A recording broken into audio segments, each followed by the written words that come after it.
राम राम जी। आत्म मंथन में आपका स्वागत है। हम मूलांक 3 वालों के बारे में बात कर लेते हैं।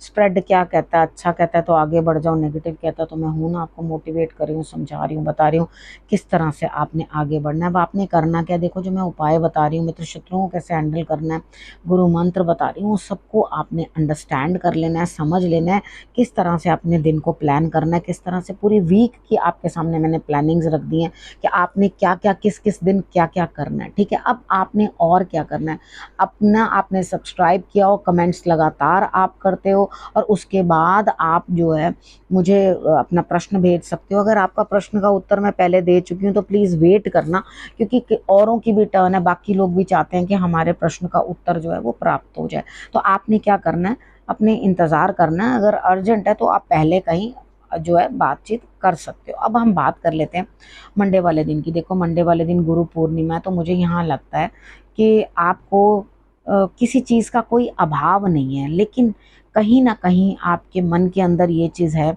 कि मुझे जो है कुछ अच्छी पदवी मिलनी चाहिए, कुछ अच्छी रिस्पेक्ट मिलनी चाहिए, अच्छी जगह मिलनी चाहिए बैठने के लिए, यानी कि गुरु गद्दी। यहाँ पर आपको उस चीज़ की एक्सपेक्टेशन है, मिलेगी भी 101%, पूरी संभावना है कि आपको गुरु गद्दी जो है वो प्राप्त होती हुई दिखाई देगी। ठीक है, यहाँ पर आपने क्या करना है, अपने गुरुओं को नमन करना है, अपने गुरु को जो है पीले रंग की चीज़ें, क्योंकि आपका खुद का नंबर भी 3 है। ठीक है, तो 3 की गिनती के अंदर पीली चीज़ें जो हैं अपने गुरु के पास ज़रूर अर्पण करें, गुरु के पास ज़रूर लेकर के जाएं। ठीक है, अब उसके बाद बात कर लेते हैं ट्यूसडे की। ट्यूसडे वाले दिन मुझे ऐसा लगता है यहाँ स्थिति कुछ इस तरह की है आपकी कि यहाँ पे कहीं ना कहीं आपके लिए ऐसे लगेगा जैसे कुछ आपने सेक्रीफाइस किया है अंदर से। आपके कंधों में दर्द है, आपके सर में दर्द है, आपको प्रॉब्लम है, यहाँ पे तकलीफ आपकी जो है बॉडी के अंदर दिखाई दे रही है। आपको ऐसा भी महसूस हो रहा है कि मैंने कितना अपने मतलब लव्ड वंस के लिए किया, अपने परिवार के लिए किया, लेकिन आप दूसरों के साथ ये स्थिति अपने लिए लगा कर देख रहे हो कि भाई क्या ये मेरे लिए वैसा कर पाए, उसके उसके जो रिलेटिव है उसने तो बहुत अच्छा किया, इसने तो उसके लिए बहुत अच्छा किया, मेरे लिए ही ऐसा क्यों। देखो आपके अपने कर्म है, अगर आपके लिए कोई ऐसा कर रहा है तो आप इन सब चीज़ों में पढ़ने के बजाय या लोगों के सुख के लिए अपने आप को उल्टा लटका रहे हो, आप अपने आप को परेशान कर रहे हो, ना कि अपने दिमाग के ऊपर बोझ डाल रहे हो। कभी उन्होंने आपके सुख के बारे में कुछ सोचा, कुछ विचार किया? अगर नहीं किया ना, तो आप भी किसी चीज़ का कंपैरिजन मत करो। कभी ईश्वर के साथ भी प्रेम लगा के देखो, वो संबंध बना के देखो, वो आपको गिरने नहीं देंगे कहीं पर भी, आपको जो है दोनों हाथों से पकड़ लेंगे। तो अगर आप उनके साथ संबंध बनाते हो, ईश्वर के साथ संबंध बनाते हो, तो आप देखो आपको अंदर से इन जो दुनिया के रिश्ते हैं ना, इनके साथ आपको कहीं ना कहीं जो अटैचमेंट बहुत ज़्यादा और एक्सपेक्टेशन बहुत ज़्यादा है ना, वो धीरे धीरे धीरे धीरे वो ख़त्म होती जाएगी ना। देखो जो आपने किसी के लिए किया वो आपका कर्म था, ठीक है, और अगर आप नहीं करते तो कोई और करता। ठीक है, वो आपने किया तो बेटर है। ठीक, तो अब यहाँ पर उस चीज़ के लिए अपने आप को प्राइज देने मत लगो। ठीक है ना, अपने आप को उस चीज़ की पनिशमेंट दो, अपने आप को जो है खुद खड़ा करने की कोशिश करो कि मुझे इन चीज़ों से उभर के आगे आना। तो स्ट्रेस नहीं लेना, परेशान नहीं होना। हनुमान जी का दिन है, मंगलवार वाले दिन उठो, हनुमान जी की आराधना करो, ठीक है, और उनकी पूजा अर्चना करो, मत्था टेको और अपने कष्ट उनसे बोलो, निवारण करेंगे। ठीक है, अब बात कर लेते हैं वेडनेसडे की। वेडनेसडे वाले दिन मुझे ऐसा लगता है कि आप नई ऊर्जा का कोई काम तो कर रहे हो, यानी कि कहीं से आपके लिए धन आए ऐसी आप योजना बना रहे हो। ठीक है, लेकिन अंदर से मन जो है ना वो बड़ा उचाट, बड़ा उदास, और ऐसा हो रहा है कि आप अकेले रहना चाहते हो। देखो बर्फ वाले उपाय की वीडियो आपको भेज रखी है मैंने, अब मैं वीडियोस में यहाँ पे नहीं बताऊंगी, आप उसमें देखना बर्फ वाला उपाय किस तरह से करना है। शिवलिंग वाला वो आपने इसके अंदर से कर लेना है। ठीक है, उसको करो, अकेलापन हो, अकेलापन लगे तो बहुत अच्छी बात है। आप कहोगे ये कैसी बात है, बहुत अच्छी बात क्यों है। देखो अकेले होगे तभी तो आप ईश्वर के नज़दीक होगे। तो यहाँ मुझे लगता है अपने आप को कष्ट नहीं देना, अपने आप को दुख नहीं देना, आपने अपने आप को जो है ईश्वर की तरफ समर्पित कर देना है, रिजल्ट्स बेटर होंगे। लेकिन आप अंदर से डिस्टर्ब्ड हो, इमोशनली डिस्टर्ब्ड हो, रो रहे हो, अकेले बैठे हो, तो बिल्कुल भी मत रोना। ठीक है, मुझे मैसेज कर देना। ठीक, अब उसके बाद हालांकि मैं यहाँ मोटिवेट कर रही हूँ, अगर फिर भी लगे कि आपको परेशानी है तो मुझे मैसेज कर देना, मेरा नंबर तो आप लोगों के पास है ही। अब बात कर लेते हैं थर्सडे। थर्सडे वाले दिन यहाँ पे ऐसा लगता है मुझे, इधर भी आपकी अंदर की मनस्थिति जो अच्छी नहीं है। अगर आप रो रहे हो, अंदर से कलप रहे हो, परेशान हो रहे हो, समझ नहीं पा रहे मैं क्या करूं, इधर जाऊं या उधर जाऊं, तो आपको कहीं नहीं जाना, सिर्फ ईश्वर का सानिध्य पकड़ लो। आपने शंकर भगवान के ऊपर जल चढ़ाना है और आपने पुष्प चढ़ाने हैं। आपको अपने मन के अंदर किसी ना किसी चीज़ की ग्लानि बनी रहेगी कि मैंने ऐसा क्यों किया, वैसा क्यों किया, ये क्यों किया। तो यहाँ इमोशनल देखो मैं ये चीज़ बताऊं कि आपके दिल के रोने से या आपके आंसू बहने से किसी को कोई फर्क नहीं पड़ रहा, ठीक है। यहाँ पे वो कह रहे हैं अच्छा है भाई, कुछ रो, कुछ हमें मसाला मिले, बढ़िया है, कुछ दुखी हो हमें और बढ़िया रहे। तो अंदर से अंदर आपको कहीं ना कहीं दिक्कत महसूस होगी। तो इस दिक्कत को दूर करने के लिए एक तो शंकर भगवान की आराधना कर लेना और अपने गुरु से बात कर लेना। अपने गुरु दूर हैं, गुरु गद्दी छोड़ के जा चुके हैं, तो क्या हुआ, वो आपके दिल में तो है ना।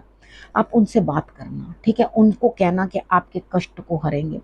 पीले रंग का लड्डू, बर्फी या आम या केले, कुछ भी गुरु को अर्पण करना और पहले से ही अपने दिमाग का संतुलन बना के रखना। सुबह सुबह जो उपाय बताए हैं वो कर लेना, ठीक है। सूर्य को जल चढ़ा देना, बढ़िया रहेगा। केसर का तिलक लगा लेना। समय जो है आप कंट्रोल कर लोगे इन चीज़ों से अपने ऊपर आने वाली परेशानियों को, ठीक। अब बात कर लेते हैं फ्राइडे की। फ्राइडे वाले दिन मुझे ऐसा लग रहा है यहाँ पे स्थिति कुछ इस तरह की है कि सभी लोग आपका साथ दे रहे हैं, सबका सहयोग मिल रहा है आपको।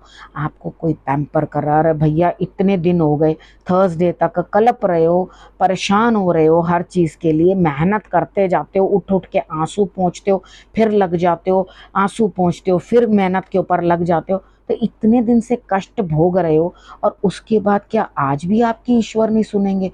तो यहाँ आपको बड़ी पैम्परिंग मिलती हुई, सभी सपोर्ट करते हुए, कोई ऐसा है जो आपको माता के तुल्य प्यार करेगा, प्रेम करेगा, सभी लोग आपका सहयोग करेंगे। शुक्र मनाओ भगवान का जो आपके लिए अच्छा दिन आया, ठीक है। अब बात कर लेते हैं सैटरडे की। सैटरडे वाले दिन फिर वही हाल, कहीं ना कहीं सेहत खराब, किसी ना किसी की हेल्थ इशू है। यहाँ पे अंदर ही अंदर कहीं ना कहीं जो है आपको घुटन महसूस हो रही है। फिर वही थर्सडे जैसा हाल नज़र आ रहा है आपको अंदर से। इमोशंस जो हैं रुक नहीं रहे, दिमाग जो है टिक नहीं रहा, कहीं ना कहीं अनस्टेबल ब्रेन, कहीं ना कहीं अनस्टेबल इमोशंस यहाँ पे फिर डिस्टर्ब कर रहे हैं आपको। फिर से शिवलिंग वाला उपाय कर लेना, बर्फ वाला, ठीक है। और यहाँ पर देखो किसी एस्ट्रोलॉजर की हेल्प ले लेना, किसी की भी हेल्प लेना, क्योंकि यहाँ पे सेहत के साथ साथ दवा के साथ साथ दुआ की भी ज़रूरत है। नहीं तो जाके मंदिर में झाड़ा करवाना या मत्था टिकाया ना, ठीक है। ये काम कर लेना सैटरडे वाले दिन, तो आपके लिए रिजल्ट्स जो हैं सही रहेंगे। लेकिन आपको किसी ना किसी की सेहत की बहुत अधिक चिंता होगी। संडे की बात कर लेते हैं। संडे वाले दिन मुझे ऐसा लगता है कि आपके काम टल रहे हैं, आपको इंतज़ार है किसी काम की, लेकिन वो काम पूर्ण नहीं हो रहे।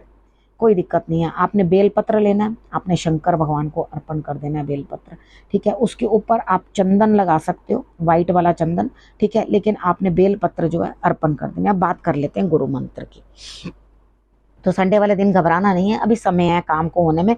जब आपको कोई बता देता है तो आप वो दिन अपना वेस्ट नहीं करते सोचने में या अपने आप को परेशान करने में। अभी समय लगेगा, अभी टला हुआ है, आपके लिए ज़रूर कुछ ना कुछ बेटरमेंट आएगी आएगी, ठीक है। अब आगे आपके लिए गुरु मंत्र क्या कहते हैं, देखो आप जिस चीज़ के लिए तरस रहे थे, किसी चीज़ को पाने की कोशिश कर रहे थे, तो यहाँ पर मुझे लगता है कि वो बहुत पास है, ठीक है। अब आपको बस मिलने ही वाला है, ठीक है। इस चीज़ के लिए परेशान नहीं होना, इस चीज़ के लिए दुख नहीं मनाना, किसी चीज़ के लिए कि चीज़ें टलती जा रही हैं या अभी नहीं हो रहा, होगा बहुत जल्दी, ठीक है। जिस चीज़ के बारे में भी सोच रहे हैं वो ज़रूर आपके पास होने वाला है। कृष्ण भगवान की आराधना करनी आपके लिए ज़रूरी। देखो अगर वो अपनी बुद्धि और चातुर्य नहीं लगाते, उनकी लाइफ में भी बहुत प्रॉब्लम्स आई थी, उन्होंने उन सबको हैंडल किया। देखो ईश्वर कोई कब कहलाता है, जब वो उन चीज़ों के पार उतरने की कोशिश करता है, ठीक है। ये आप साधारण मानव की तरह हम लोग रोते हैं, कलपते हैं, दुख मनाते हैं, परेशान होते हैं,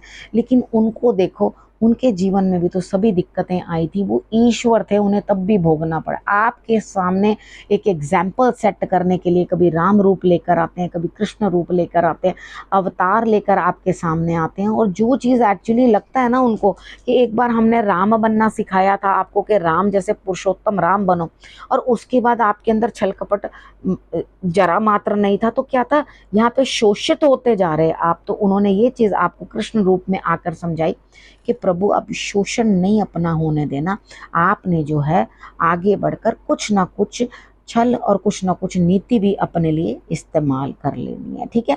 तो जैसे जैसे समय बदलता है अवतार भी उसी अनुरूप ही जो है ईश्वर के बनते हैं, और आप उस चीज़ को अंडरस्टैंड करके उसी नीति के ऊपर चलो, ठीक है। तो यहाँ पर ईश्वर को समर्पित करो अपनी पेन्स, और देखो आपके लिए सब चीज़ जो है बिल्कुल सही होगी। अब आपने करना क्या, रखना अपना और अपनों का बहुत अच्छे से ध्यान, और अगले हफ्ते मेरे फिर से आने का करना इंतज़ार। तब तक के लिए नमस्कार।